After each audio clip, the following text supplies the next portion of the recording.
Welcome, everybody. I am really excited to be here today with John Cassidy. John is someone I've known and read and talked to for a long time. He's the economics reporter for the New Yorker magazine, but he's also a writer of books that I find to be extremely, uh, extremely important and useful for understanding very big questions. And his most recent book is called Capitalism and Its Critics. And that's what we're going to talk about today. John, welcome to this contrarian discussion. Thanks a lot for inviting me on, Jared. Always happy to speak with you. Thank you.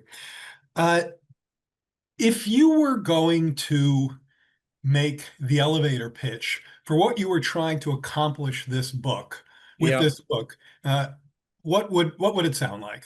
Well, I think the one sentence thought I always had in my mind as I was working on the book is it's a history of capitalism told through the eyes of its antagonists, its critics.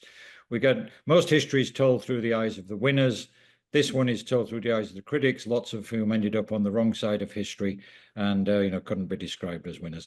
So I'd always wanted to write a sort of history of capitalism in some way, but I didn't want to just make it a history of companies. It's really a history of ideas and sort of the way I try and ideas about capitalism. And the way I thought I could bring people into it was to do it through, individual biographies of the critics. I stole that idea from Robert Heilbrenner, who wrote The Worldly Philosophers 50 or 60 years ago, which is still in print. I thought it was a good idea, and I enjoyed it when I first read it. So that was the sort of genesis of the book. Tell the story of capitalism through the eyes of the critics. So the critics, and this is a book that I will brag that I read carefully, and I would argue that the critics fall into a couple of different camps. You and I have talked about this before. I see two camps, though I can also see maybe two A and two B. The two camps are those who are critics of the system such that they just don't believe it can work. And I Right. would clearly Marx and Engels in that camp, but they're not alone. And then critics, including Adam Smith, often credited as the father of capitalism, who believed it was, I think you have the old Churchill quote in there about was it the worst system except for all the others, something like that? Yeah, exactly. But the ones who believed that this was that capitalism, a useful, powerful economic system, but it needed reforms, guardrails. Right. Could you talk a little bit about the resonance of that kind of a Well, I type? mean, I think when we spoke before, Jared, you had a great sort of shorthand description of that. You sort of just broke them into critics of zoos and critics of baseball. Critics of baseball actually love the sport. They think it's just gone wrong somewhere because of the pitch count rule or the game's too long, whatever. And critics of zoos who just think it's an inhuman system. We shouldn't be locking up wild animals, so we have to overthrow it and, like overthrow capitalism. That is the basic divide in the book. There are quite a few revolutionary socialists in there, Rosa Luxemburg, William Thomson, some of the early socialists from Britain. Obviously, I have chapters on Marx and Engels as well.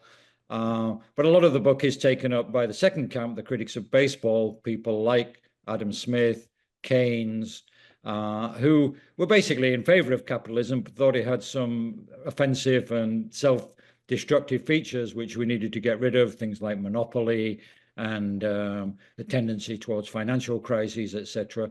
I mean, one of the things that struck me writing this book is how many of the sort of critiques go back to the very beginning of capitalism. I basically start out the book in sort of late 18th century, early 19th century Britain, when you can see a lot of the critiques in embryo right back then.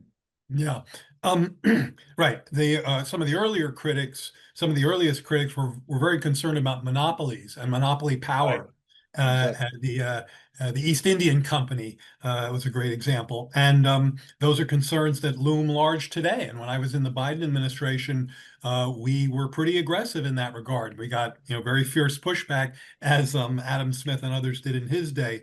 But let's Right. stick with the zoo critics, the ones who believed that this is essentially an inhumane system and needed to expire. But it wasn't just that it needed to expire, it was that it would expire. So the famous Marx Engels quote. I'm not sure which one said it, but you would know. Um, what the bourgeoisie therefore produces above all are its own grave diggers. Its fall and the victory of the proletariat are equally inevitable. I think it's fair to say that that inevitability has not come to fruition as of yet, although for all I know, we could be in the midst of it. But why not? Yeah, I mean, it's a very good question. That quote is from the Communist Manifesto. So both of them wrote it. Mhm. Engels wrote the first draft of the Communist Manifesto, and Marx wrote the sort of top edited and put in a lot of the language. Probably put in that sentence, I would imagine, because he was a better writer. But yeah, I mean, the Marx and Engels had a very clear view of why capitalism was doomed, and it was basically based on inequality and the theory of surplus value. They saw capitalism as a very productive system. In fact, a lot of the Communist Manifesto, it sort of praises the bourgeoisie for creating miracles, industrial miracles, technological miracles, etc. At the beginning of the manifesto says that. But then the problem is in the Marxian model, the workers don't get any of this because Right. they're basically they can only earn subsistence wages if that. So they're stuck basically being immiserated. The money piles up at the other end of the spectrum. The capitalists take, basically the fruits of economic progress go to a very small clique. And you can see if that worked out, it probably wouldn't have been sustainable because at some point the workers would have risen up. In the Marxian phrase, the proletariat turns revolutionary and overthrows the system. And in the middle 19th century, when Marx and Engels were writing this wasn't a crazy idea because if you looked at Britain, which is where they lived when Marx wrote Capital, um, wages have barely risen at all for the working classes from the first half of the 19th century. There's a big economic historian debate about just how much they'd risen, and some people say they'd risen slightly, but it's generally accepted that wages didn't track productivity at all. We had a huge increase in productivity because of industrialization and technical progress, which created a big increase in Well, GDP and wealth, but very little of that went to the workers. What happened in as you, oh, sorry, let me just oh, interject. I mean, yeah, as you know, because you've reviewed this, I think you've written Yorker articles about this. Didn't we have a similar period where wages failed to track productivity not that long ago? right. Well, that was one of the original things which got me interested in Marx, actually, because back in the 90s, from the 70s onwards, as you said, in the US, productivity, it flattened out, but it did still go up somewhat, but wages didn't. Yeah, And median wages, we should be clear, because somebody's going to beef that, average wages did, but you're right. talking, I yeah, mean, obviously, again, there's massive academic debates about yeah. just how much wages went up. There's a whole sort of new school which actually says if you use different price indices, wages did go up. But certainly at the time, it seemed like wages were stagnant for 30 or 40 years. And that seemed like the sort of 19th century world of Marx and Engels was coming back, at least to some extent. And obviously, there were great debates about what caused that. Was it technical progress? Was it globalization, etc.? And that was sort of, as you said, a sort of another example of these themes which go back forever. What saved capitalism in the 19th century, late 19th century, was maybe because of unions, whatever, maybe because just of excess demand for labor, wages did start to follow productivity in Britain and then in Germany and the United States. So in the second half of the 19th century, as opposed to the first half of the 19th century, living standards for working people did start to go up. Mhm. And that was a great cause of sort of trouble, intellectual trouble, if you were in the sort of Marxist orthodoxy. And there were the great debates in late 19th century Germany of the revisionists saying, perhaps we have to get rid of the original Marxist model and adopt something else. Yeah, Do a lot let me of, interject. yep. So, I mean, yes, clearly a more equitable sharing of the fruits of growth, Well, it um, still wasn't equitable, but it was more equitable than more the, equitable, yeah, would help to put down, would help to contradict the inevitability conclusion, right, or keep that conclusion from its fruition.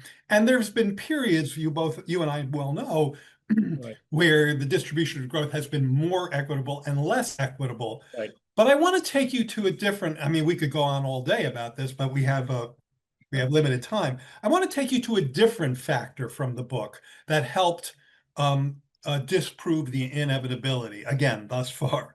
And that is the Polanyi double movement. Uh, right, the Keynes, which I think Keynes also played a role in. Can you Sure. describe what Polanyi was talking about and how it fits into this debate of shaving off some of the edges, hard Yeah. edges of Yeah. I capitalism? mean, I think it is crucial. The double movement, as the phrase says, is two aspects. First aspect is an attempt to create a sort of free market economy in the sort of textbook sense, which never really existed. So you need a strong government to sort of enforce, to break unions that happened in the UK in the 90s. In the 19th century too, it was a very repressive government. So, and in the interwar period, which is what Polanyi was talking about, after the First World War, there was this attempt to sort of recreate the 19th century free trade liberal system.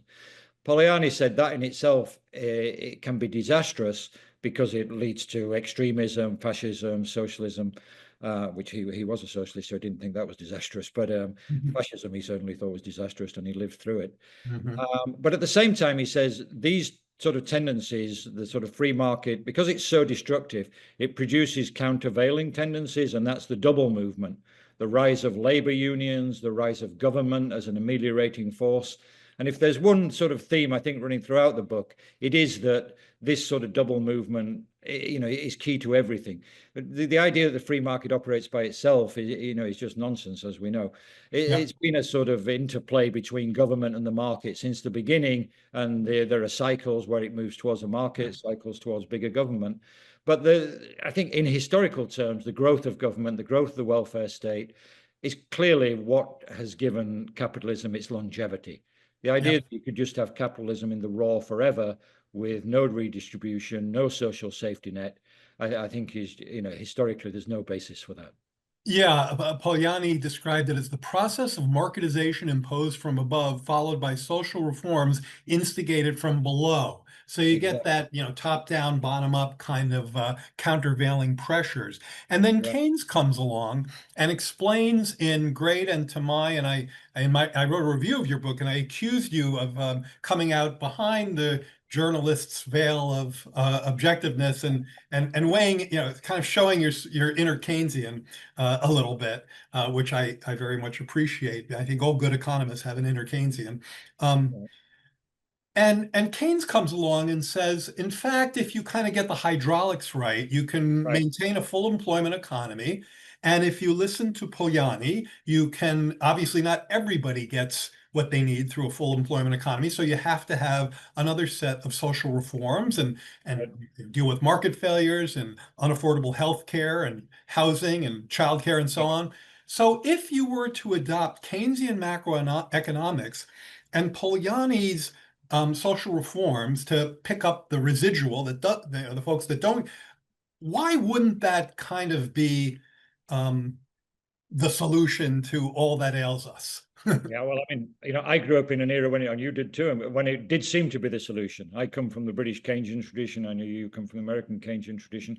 And the idea that if you kept full employment was key to everything, of course. If you keep full employment, then workers have got much more bargaining power. In Marxian terms, the reserve army is much smaller, workers' bargaining power increases. And if, as you say, you also have a strong social safety net for the people who aren't working or people who are sick or elderly, you put those two things together, you get the benefits of capitalism in that the core of the economy is still in private hands, so the profit motive is still working. So capitalists still have an incentive to invest in sort of labor-saving machinery and increasing productivity, which creates wealth, creates GDP growth. But at the same time, it's what I call managed capitalism. The government is there to sort of ensure that both through full employment and through the social safety net, and also some other policies which are again have fallen out of vogue, like financial repression, keeping an eye on the financial sector. Mhm. In the Keynesian system, restrictions on international capital flows were also part of the Bretton Woods system. It was a coherent set of policies to sort of manage capitalism. And it didn't seem to work. It worked brilliantly for 30 years. Mhm. The French call it Mhm. électronique l'euro. It's the great sort of post-war boom in America. And when I was young, that was people still thought that system would go on forever. And then, of course, we had the great crisis in the 70s and 80s, stagflation, and that system was discredited. And Milton Friedman and his acolytes were standing in the wings saying, we always told you it would never work, and here's an alternative set of Yeah. policies. Yeah. Let me jump in there and try to steer the last few minutes of our conversation into the present, because I want to ask you what I think makes this book um, even more useful than what it is as an historical compendium, which is somewhere in here, I believe, is a helpful message discussion about how we got into the mess we're in today and how to get out of it. And I'm going to ask you to reflect on that in a second. But before I do, I want to raise one of the chapters that I found most important was about Kalecki, Mikhail Kalecki, I think. Am I pronouncing Yep. his name correctly? Um, Calculate. Yep. who wrote, and I think this may be you actually writing this, but I don't know if it's a quote from, oh, this actually might be a quote from Paul Sweezy, also in the book. The problem with Keynesian policy prescriptions was their faulty, usually implicit assumption about the relationship or lack of relationship between economics and political action. The Keynesians tear the economic system out of its social context and treat it as though it was a machine to be sent to the repair shop to be overhauled by an engineer state. And the Right. reason I think that's so important is because it injects this notion of power. And Right. certainly in the era of Trump, we Right. have, from my perspective, really very significant abuses of power in the Right. interest of undermining what we call this kind of healthy economic marriage between Right. macroeconomic what you called managed capitalism. Yeah. What can we learn from your book about the mess that we're in today and maybe even how to get out of it? Right. Well, I think you hit the nail on the head. The reason I put in Mikhail Kalecki and Sweezy, because they were sort of left-wing critics. There were always a lot of right-wing critics of Keynesianism, but they in the beginning were left-wing critics, and they said the system, as you said, is too technocratic. It basically doesn't have a sort of political economy basis, is how I interpret Mhm. it. And ultimately, they were right. That was what sort of undermined Keynesianism in the end. In Britain, where I'm from, particularly, the sort of productivity growth came to an end because of industrial relations strife, etc. And on the same time, the businesses, there was a decline in profitability. Businesses stopped supporting the system. They wanted something more radical to break the labor unions, etc. So I think the big message for today is, technocracy isn't enough. You need good policies. You need somebody competent at the Federal Reserve, etc. But you also need a political basis for any sort of lasting economic movement. And I think that's the great challenge we face now, because back in the mid-century, there was a pretty clear blueprint based on the labor movement. Everything was basically based. When you said pressure from below, where was that pressure coming from? It was coming from workers and the labor unions, which were very strong in the US, the famous Treaty of Detroit, etc. Very strong in the UK, the labor movement, Labour Party. Same in Germany, same in France. How Mhm. do you create a political movement to sort of underpin a new social bargain when you don't have a strong labor movement? That seems to me to be the central question the sort of left, centre left, even the centre is facing in the 21st century. And I don't think we've answered it yet. I mean, Trump has got an answer. He has a movement, whatever you think of him. He has a popular movement, and he Yeah. has a very simplistic economic nationalism. Now we can argue that that's also facing its contradictions now. Employers rebelling against it, saying actually we want all these immigrants to come in and work. So he's already backed off from the hotel industry, and I'm sure his own golf courses, etc. And obviously the tariffs are starting to produce inflationary things. So Mhm. all systems have got inner contradictions. But whatever, Trump does have a clear message and a And a clear political base. and a political base, exactly. So how does the left come to to terms with that? And I do suggest some things in some sort of possibilities in the last in my final chapter, sort of ideas from the centre left. But I do think that's where we're at. The Yep. the Yep. old system has sort of collapsed, and there's a right wing model out there. There's a sort of Chinese state capitalism model out there. What is what I would say the sort of centre left model? There is an Yeah. extreme I, left model out there, sort of degrowth ideas, which I think mhm. is becoming increasing in popularity, especially among young people. But the sort of tradition we came out of, Yeah. what have we got to offer?